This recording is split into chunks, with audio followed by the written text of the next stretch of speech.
cursed be the ground for our sake. Both thorns and thistles it shall bring forth for us.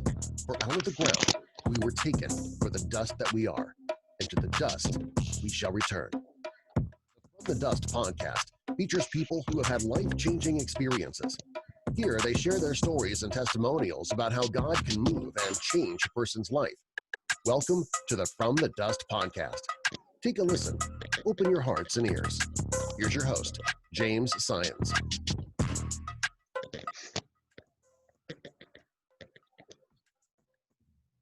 Hello, and welcome back to From the Dust podcast. You know who I am. I'm your host, James Science. Whatever you are and whatever you do, hope you're highly favored and highly blessed. If you have a story or testimony you would like to share, go ahead and hit me with From the Dust podcast at outlook.com. That's From the Dust podcast at outlook.com.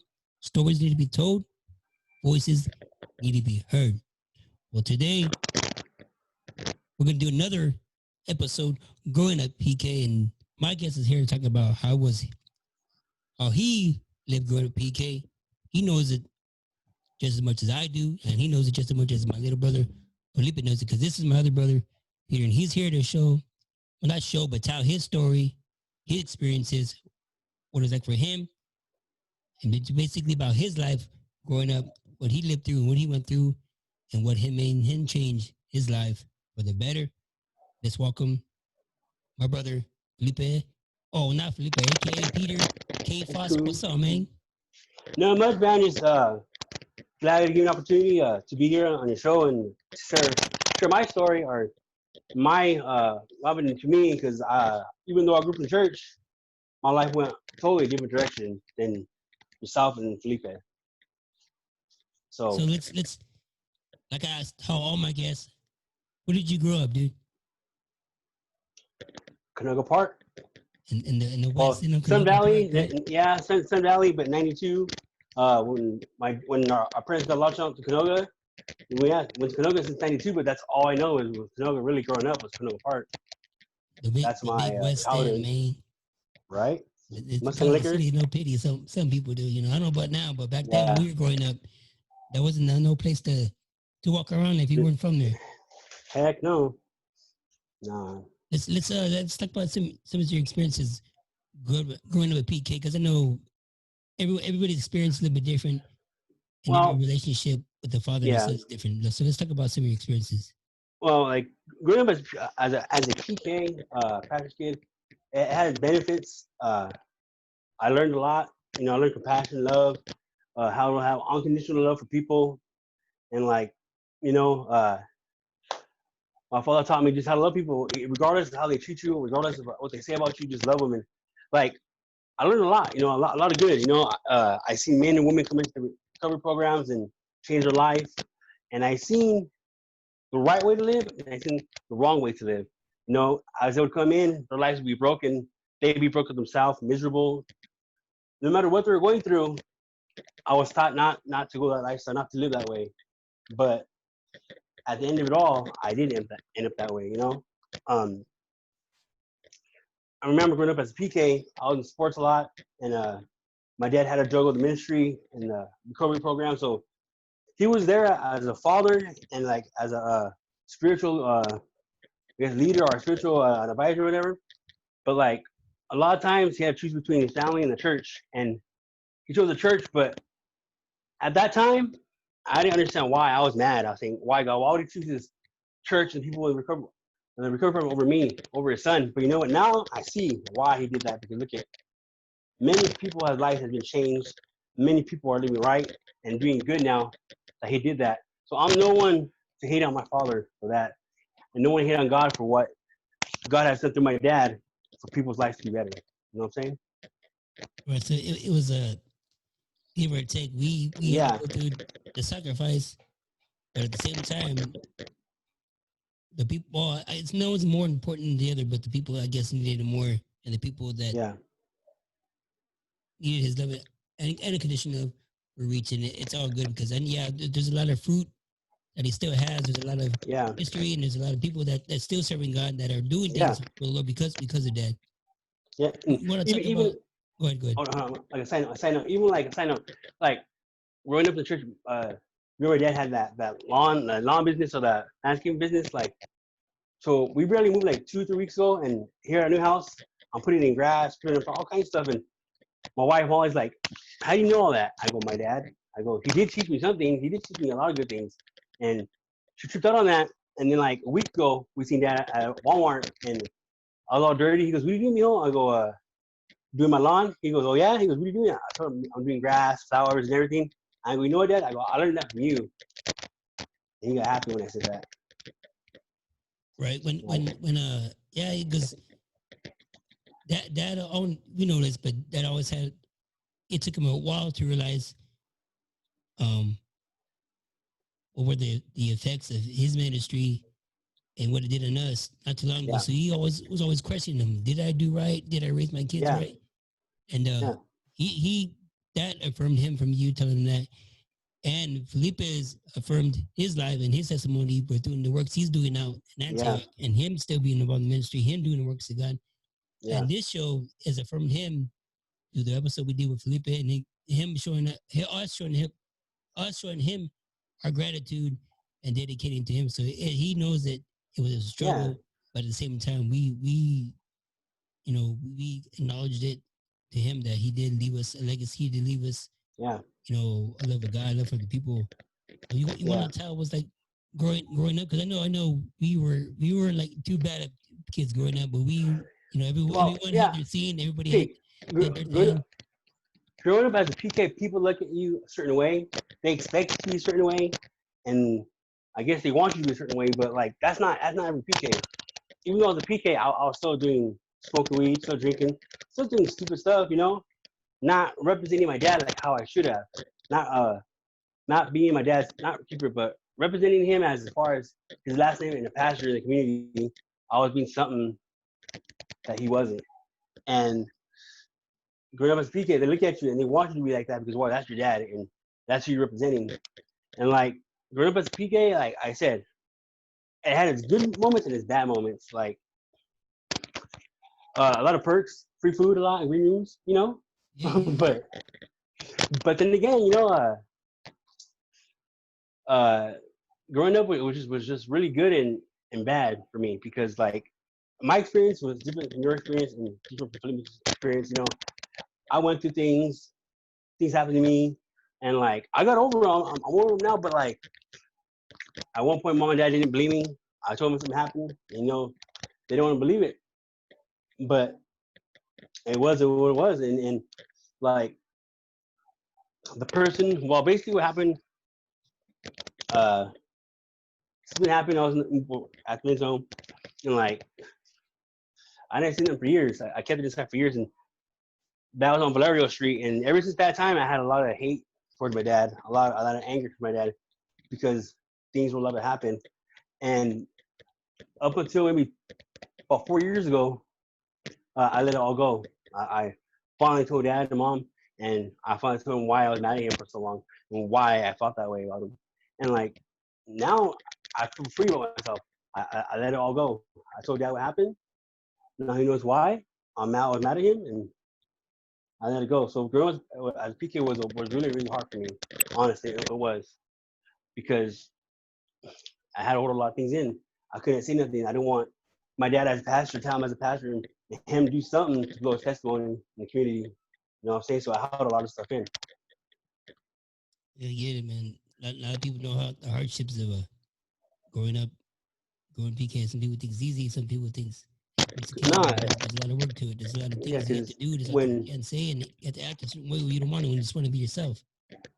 when mom and dad were going through it because maybe it was finances for their rent and the tithes and offerings and whatnot, and they would be stressed out. You would see them, and they'd be hurting, and they were trying to hurt you because like you're thinking why they giving so much of their lives for this church? What they can just stop and just have it easy and do something different and not worry about this. But they stuck it out, and that's real. That's really admired. I admired them a lot because it got hard. It got hard sometimes, and they stuck it out. Yeah, I can attest to that. When did you start straying and getting into some of the things you were talking about to me in your email and what you Well, laid out? what had happened was, okay, when the church kind of when Dad got too sick to continue with the church, that's when I just said, no, I gave up. I said, forget it, I'm done. Like, I got real angry with God. I got real bitter with God, and I'm not gonna say at that time I didn't care. I did care, but I just don't want to. I just went on with daily life, just as whatever. Church got complacent to me. It got like whatever, like usual. Like, I'm gonna go because why? I know it's something I have to do, but my heart was not in it at all. So after that, I lost the church because his health.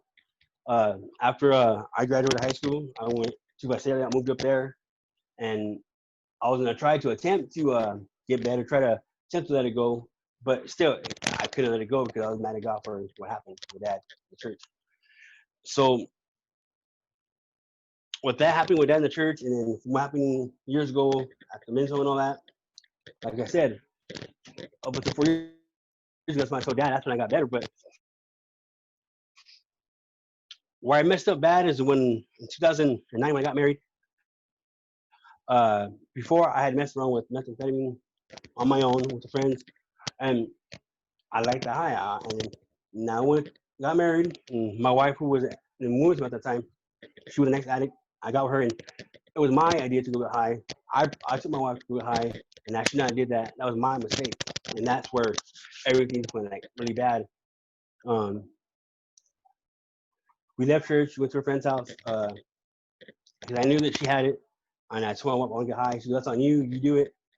And I went and did it. So she followed me because I'm her husband, so she went and did it too. And that was the start of just the next 10 years of just being miserable, just being bad, just not going my way. And like my wife, she's been clean for what? Oh, going on 7 years now. And me, it's really almost a year and a half, about maybe. But what happened was I started using, dabbling in it maybe once or twice a day, if that. And then I started not getting high as much, so I wanted to chase a high and get high and get high and get high. So I was getting high every day on a consistent basis for about 10 years straight.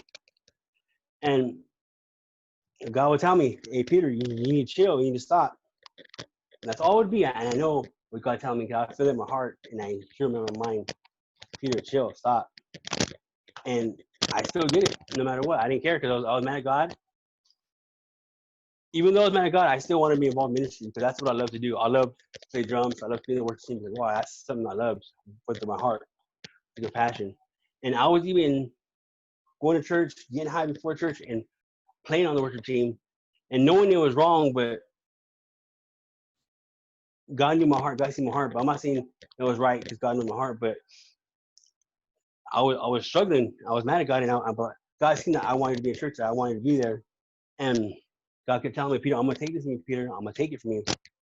And I kept getting high, and then one day, Joey sat with me and said, "No, bro, today you gotta sit down." And I already knew what it was. I already knew they knew I was getting high. That was one of the first things that God took away from me, was me being on the work team. After that, I even got more angry at God, and I just stopped going to church altogether. And then after that, um,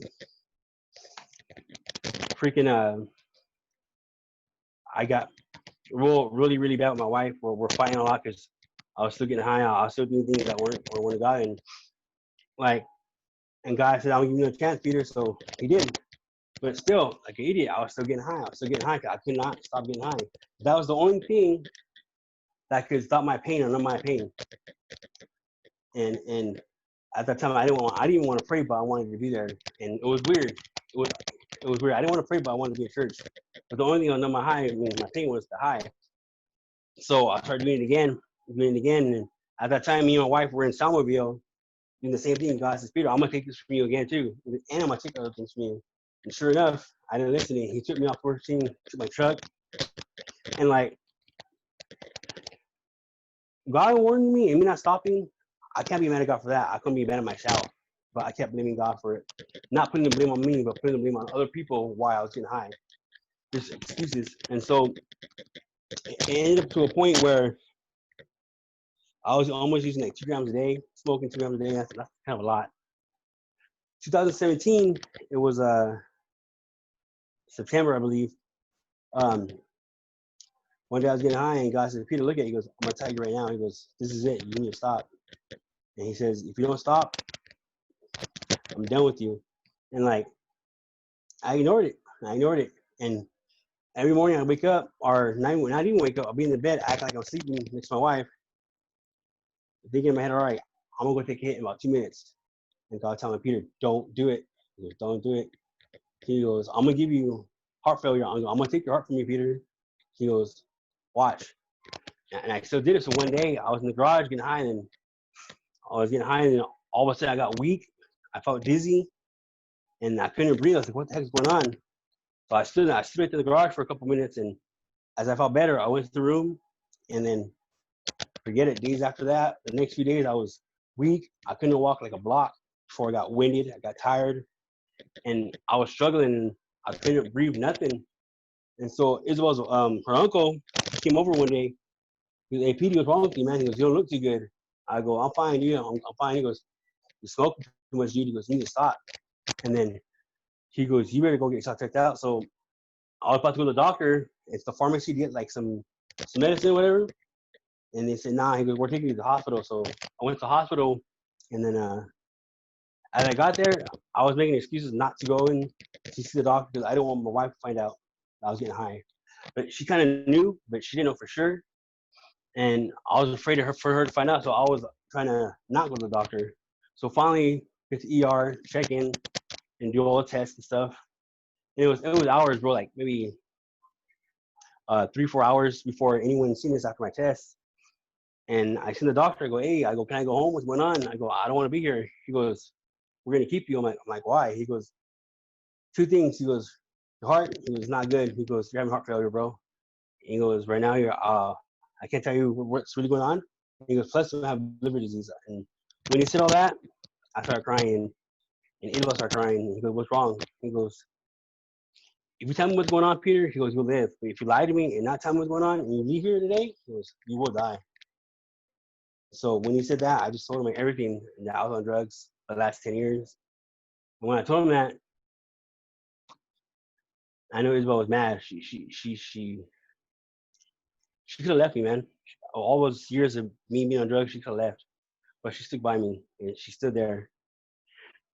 And so the final result of my heart was only functioning at 20%. I damaged my heart so bad that my heart could have stopped at any moment, anytime. The doctor said if I would have went another week or I would have went to the hospital, he goes, you definitely would have been dead. And like, when he said all that, God says, I told you, Peter. And then like,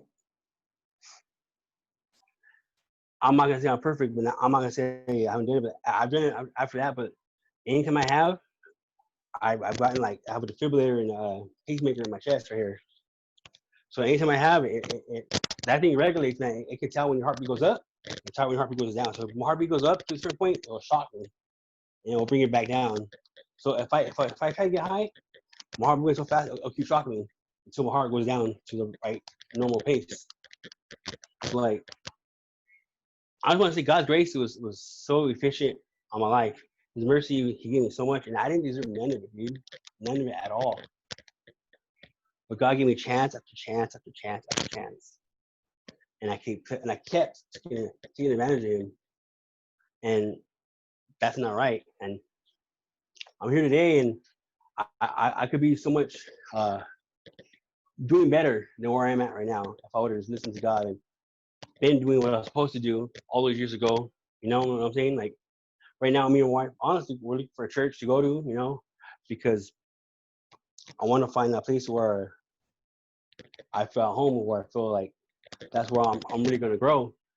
And like, people tell me all the time, like, you know what, I'm going to do great things for God. And people I don't even know, James, like, where we used to live, there was a guy in the park, and he was drinking, he was getting high too. He goes, no, bro, he goes, me and you, he goes, we're different. He goes, like, yeah, he goes, I don't know you, he goes, but we're different. He goes, I may get high, he goes, you may get high, but he goes, you know what, for some reason, God loves us too much. And I started tripping out, like, what the heck? I'm like, what do you mean, bro? I'm like, you know me or something? He goes, no, because but I see something in you. I'm like, what is it? He goes, it's God, bro. And I go, but why are you talking about that? And we're getting high, dude. He goes, regardless if we're getting high, if we're drunk or not, he goes, no matter what, bro, God's gonna speak to us. And I was like, dang. And that was a week before I had my heart surgery, my heart procedure. And because I was even at that time, I was even contemplating like just like seeing F it first, but like forget it and just get high and let myself die. So I won't be a burden to anybody. But no matter how I try to avoid it, avoid God, or get out of it, God always brought someone or something to remind me, hey, I'm still here and I'm not done with it yet. So, and that's basically like where I'm at now, man. I'm just trying to get back on the right path and get back where I used to be with God. Because as of now, there's no more messing around, bro. It's a struggle, man. Every day it's a struggle. Because like I said, the last 10 years, that's all I knew was getting high, getting high, getting high, getting high. And like now I find myself thinking, what can I do to kill time? What can I do not to think about that stuff? What can I do not to try and go do it? But just with prayer and God and just like the help of family, that help of other people, of like I don't go to NA, but I'm trying to look for Celebrate Recovery, stuff like that. It will help me. But like I'm not. It's hard, dude. Being a recovering addict or an addict, it's hard. It is very hard.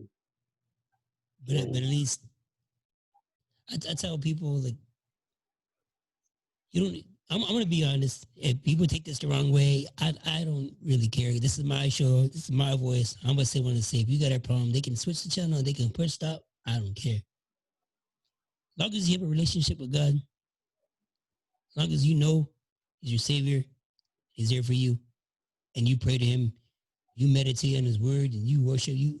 You're fine. You have a relationship. It don't always about being about church. The church is just a body, dude. You know what I mean? Yeah. Church is just about look how long we've been in this pandemic, bro. Churches have been closed, but people have gotten closer to God, and churches, bro, have opened up in homes. You know what I mean? Yep. This is where part of this podcast came from because I had a day before, but now I didn't have any excuse not to do anything because Yeah. you can't go nowhere do anything. So I'm gonna tell you, your heart's in the right place. You know what I mean? You know the relationship you have with God. You know how it is to have one. Yeah. I You know, know. I you know. don't. And You find the church that's good. That's being with the body. I would encourage you to find the right church anyway. As a brother, you better, yeah. but you better have that relationship and know that He's your God. You know what I mean? You recognize that you were able to kick that drug because let's get into it. As heavy as it is, because we've experienced hardship. You know what I mean? We all had our struggles. I had my struggle with uh with the cocaine, and God took me to a place where it's like, boy, the same thing, the next time you do it, might not maybe next time are just gonna get worse. But Yeah. we had the experience even before that we still did it. Otherwise, Yeah. well, we had our brother pass away due because of he Yeah. used so much, not overdose, but his body just couldn't take it anymore. Yeah. Yeah. And And since you said I'm hoping people hear from our stories, hear from your story.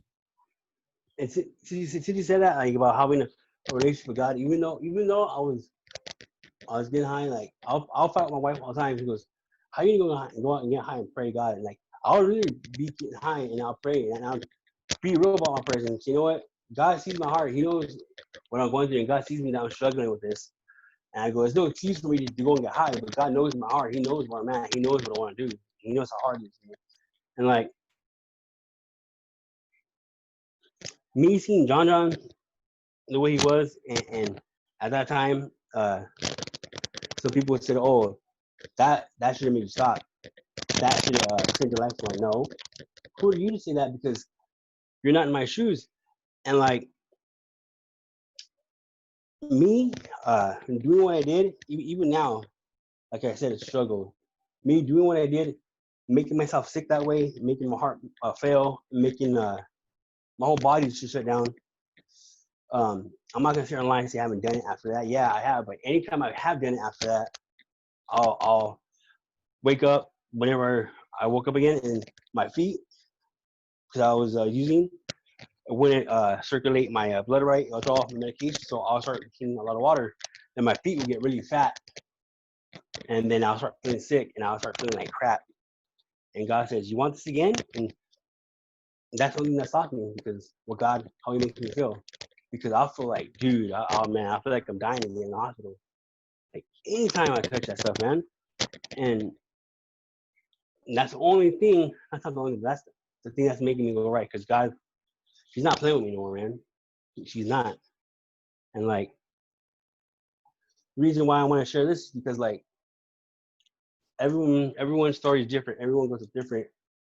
But I'm sure I'm not the only one who went through what I went through. There's other people out there who are going through it or have gone through it. So like, I'm not just the only one. But there has been people who I have seen out there, and they go and mess up once. I'll go and mess up once and get bam. God takes them out like that. God lets them die. And I shouldn't be alive. But I thank God I am, because I know of a lot of people who are not here today because they still did what they wanted to do. Well, you know it, like you said earlier, you're called to do something. You just gotta listen to God's voice and figure out what it is, because we're all staring for birds. Everybody that's here that had close calls, ODs, car accidents. God's grace, God, and Peter, God has a calling on our lives. Felipe has been doing his. It took me a while to open my eyes and get all the gunk out of my head and my ears to begin to do what I'm doing. Now it's your turn, and that's why you're here. That's why I brought you on, because you know right from wrong. You know the ministry. You know what you need to do, and I've had it myself. People pull me aside and say, James, why are you acting the way you're acting? Why are you talking the way you're talking? This is not who you are. And it's sometimes people that don't know me really well. I had a guy one time pull me to the side, brother from the store, and said, "Hey, I was just chilling in my car. I bought a beer. I was chilling in my car. I had a pocket full of Coke, you know." And he just looked at me and said, "Hey, you're not. I don't know who you are. You know me, but you're not who you're supposed to be. You're not living the life you're supposed to live. You're called for a greater purpose." And dude walked into the store, and I was speechless. Like, what in the world is going on here? Hey, no, that guy at the park I told you about, he's not the only one. Like in Fresno, here in Fresno, I see that video in Fresno. There's been there has been 5 times where people I don't even know, haven't even seen, have told us stuff. Okay, trip on this. Like a month ago, me and Isabel. Okay, last year, my wife had a miscarriage. So after we were sat on, I was mad at God. I got really angry at God, but I'm working on that one. But like a month ago, we're at rallies and we're getting some food, and my wife, she's not one to give money to anybody, to any homeless person. She'll buy them food, but she won't never ever give anyone money like that. I mean, I will, but she'll either buy them food or whatever. And we're coming to drive-through out of the drive-through, and all of a sudden she stops and she starts putting out money. I'm like, what are you doing? I'm gonna give her that money. I looked at her like, what? You know what? I'm like, you never give money to nobody. I know. She goes, God told me to give money. So she gave the guy money, right? We're pulling off. We give the guy money. He walks away. We're pulling off. All of a sudden, I didn't even see him running. I heard boom, boom, boom, knocking on the car window. I'm like, what the heck? It was a guy. He ran back to the car. He goes, hey, I want to tell you something. He goes, God said, what you've been praying for, He's going to give it to you. And he goes, it's going to be a boy. And he walked away. He everything I ever since. And when he said that, I started crying. Isabel started crying. Like, we didn't even know what dude. And last year, she had miscarriage and waited for a baby. And he told us, God hears what you've been praying for. And He's going to give it to you. It's going to be a boy. Like, what happened? I was like, all right, God. I'm like, I don't know this guy. All right, God, I'm done. I'm with you, man. And I'm speechless today. That day was a trip to me, dude. Like, I haven't seen the guy. I don't know who he is. I only seen once. And the whole time I've been in Fresno, now it's that time. And we go to rallies, and we go all the time. And it's usually the same homeless people that are always there, asking for money with the signs. And we go back and say, try to see he's there. No, he's not. Sometimes we ask God certain things. Sometimes we're not ready for what He has for us. You know what I mean? Maybe I understand. I couldn't imagine. What I feel like. Your emotion. I couldn't imagine losing one of my kids, even if I hadn't had a chance to meet him. But sometimes God doesn't give us what He wants to give us because we're not ready. You know what I mean? We all honestly got to get to a point to where what He wants for us, but we got to be straight out. To be real, we have to be in His grace.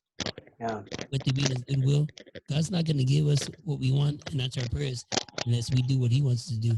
You know what I mean? You were halfway there. You know what it is to take to get there. And I already know you and Izzy, do right, follow God, and there's no telling what He's going to do for you. I'm sure He's going to give you that. You know what I mean? I know. God sent the angel. God sent the messenger to tell you. Yeah. Now that I think about it, like, because when I like I said, like, I'm not perfect after I when I was idea messed around, like, and finally when I went in my heart where I didn't desire it anymore at all, it's like where I didn't want it, where I didn't think about it constantly, and I finally said, no, I'm done. And that's when that happened. After all that, that's when the guy told us that. That's when we seen the guy. So I think about it now, and I think about it. I wasn't ready for it, like, because my heart wasn't in the right place, my mind wasn't in the right place, and I know God didn't want me to have a kid with me being the way I was and having my child or his child growing up that way and living that lifestyle of like having a father who's a drug addict and like a broken home or whatnot. So, Yep. Straight up, that's what He's telling you. He's telling you the same thing too. If that's what you're thinking, that's what you're hearing. That's what He's telling you. So with going through all that, experiencing all that, obviously it's all right. You're not attending church, but that's cool because you still have a relationship. You still believe in God. You're still there. That's what makes you perfect for this podcast, for this series. What kind of word can you give to somebody, man, that's going through it, that's using it, that's kicking it, or trying to kick it? Let them know what's up, man. Speak your heart. Let them know the best way to recover, the best thing to do, the best steps, how to get through it. well, I feel it's like this. If you're going through what I went through or going through it, like, you want to stop, when you get the desire to get high, you have a wife, brother, mom, why don't you get that urge to talk to somebody about it? No matter if you pray about it or whatever how you do it, but talk to somebody right away and say, look, I feel like getting high, and then if that person you can trust and who you can go to and who's not going to let you get high, who's not going to let you, I guess, go to the, even get you like, you a little bit, no, you need somebody to be strong with you and say, look, this is what we're going to do, this is how we're going to do it, and somebody to stay with you, all right, and then you do it. Or, like, I'm not saying you can lock yourself up or recovery programs. You just gotta stop, man. You can't play with fire. You can't play with God because it's your life you're messing with, man. It's once your life is over, once that takes your life, it's it. You're done. God can take your health. He can take your mind. He can take all kinds of stuff. He can take your vision, your hearing, from drugs. He can take all kinds of stuff from you.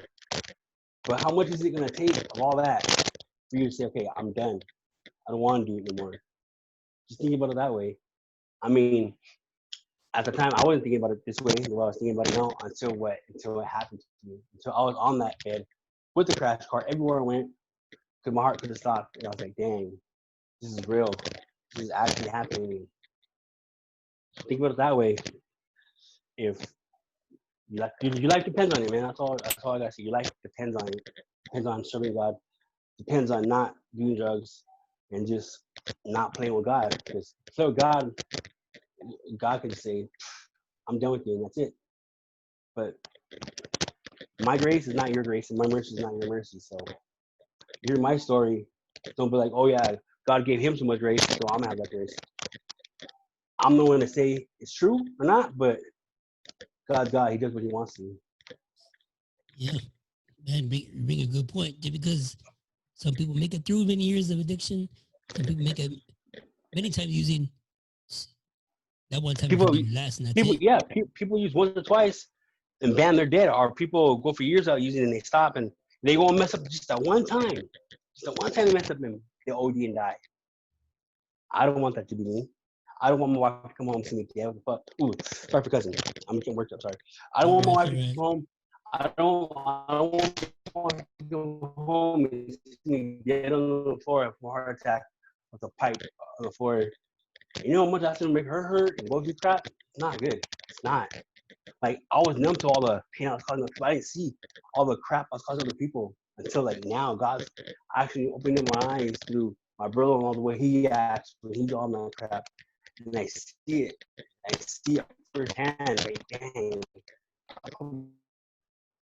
Just think about it. If you're on drugs right now and people are telling you to stop, and you don't see them really how they hurt. You don't see them cry at night in the room, or your mom, or whoever cares about you. You don't see them at night when they're really worried about you, and you're also getting high. You're numb to all the pain and all the things. You don't care, but just think about that. Like the pain you caused your parents, the pain you caused your wife or your husband, whatever it is, because you're not the only one. You're hurting other people too. Yep. I encourage you who's listening, listen, take it in, because it's not promise. Right, Peter? If that's gonna hurt because he listens to him, you know what I mean? That's he likes to hear him. If you can lay it out like you laid it out and tell him one thing he left you in ministry, what can you tell him and thank him for instilling in you?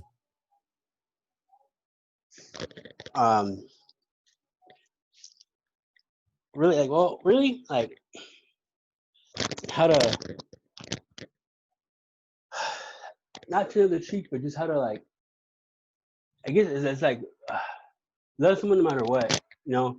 Just have that unconditional love for people, because like there's been people in the church that I've seen do that wrong, talk about them, but Dad still he still loved them. He still had care for them. He still wanted them to do good and them to do right, you know. And Dad told me like never give up. Just keep going. Do your best. Do your best. Do your best. And like I love that, you know. And honestly, right now, we're not really talking, but if we did share this, honestly, I love you, Dad.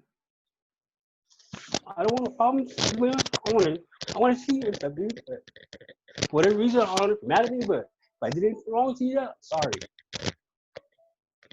You taught me a lot, Dad. You taught me how to be strong, how to not give up, and just to do things right. And I don't want you to think that I don't love you, because I do. You know, all the decisions and the way my life ended up was because of me. It wasn't because of you or the ministry. It wasn't because none of that. The decisions I chose to make. Things I chose to do. There's nothing on you. There's nothing on the church. It was on me. Even though I don't show it, but Dad, you showed me a lot, Dad. You taught me how to do landscaping, how to do sound, how to do all kinds of stuff, Dad. I may not show it, you may not see it, but you have. You have. And you taught me how to treat my wife as a queen. You told me treat her like she's everything, and I do. I'm gonna thank you for all that. Man. Yes, been on pretty far. We'll call that. We'll call it an episode. And I want to thank you for coming on, sharing your story and your time. You know, it takes a lot of courage. You know, love you, bro. And I was even trying to like. Honestly, I was like, man, how can I get out of it today? Like, but nah, I had to do it, man. It's good, bro. I always tell people, you know, don't be afraid, because your story and your words are gonna help somebody. You know what I mean? Yeah. So yeah, love you, bro. Praying for you. Stay blessed. I'm here anytime. All right, James. I love you too, man. Yourself. Thank you, man. Well, that's episode.